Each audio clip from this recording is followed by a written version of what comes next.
Brazilian sensation Neymar injury যার নিত্য সঙ্গী। বলা হয়ে থাকে তিনি যদি ইনজুরিতে না পড়তেন তাহলে মেসি রোনালদোকেও ছাড়িয়ে যেতে পারতেন। ক্যারিয়ারের 33 বসন্ত পার করে বর্তমানে তিনি ছোটবেলার ক্লাব ব্রাজিলের সান্তোসের হয়ে খেলছেন। ক্লাবের হয়ে দুর্দান্ত পারফরমেন্স তার।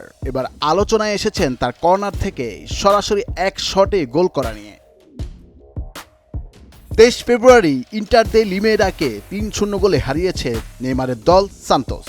এদিন দারুণ ছন্দে দেখা মিলল নেইমারকে। ম্যাচের 3টি গোলেই অবদান রেখেছেন এই ব্রাজিলিয়ান সেনসেশন। একটি গোল করার পাশাপাশি দুটিতে অ্যাসিস্ট ছিল তার।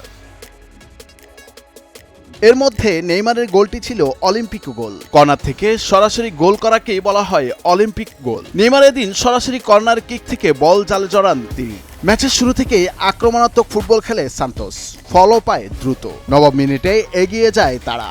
নেইমারের নেয়া কর্নারে হেড করে বল জালে জড়ান তিকুইনহো।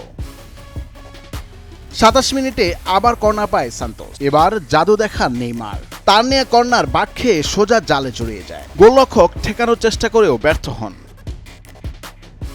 এই গোলের আগে মাঠের দর্শকরা নেইমারকে দুয়ো দিচ্ছিল। নেইমারও ইঙ্গিতে তাকে আরো বেশি করে দুয়ো দিতে বলেন। এরপর গোল করে মাঠের বেষ্টনীতে বসে তাদের দুয়োর জবাবও দেন।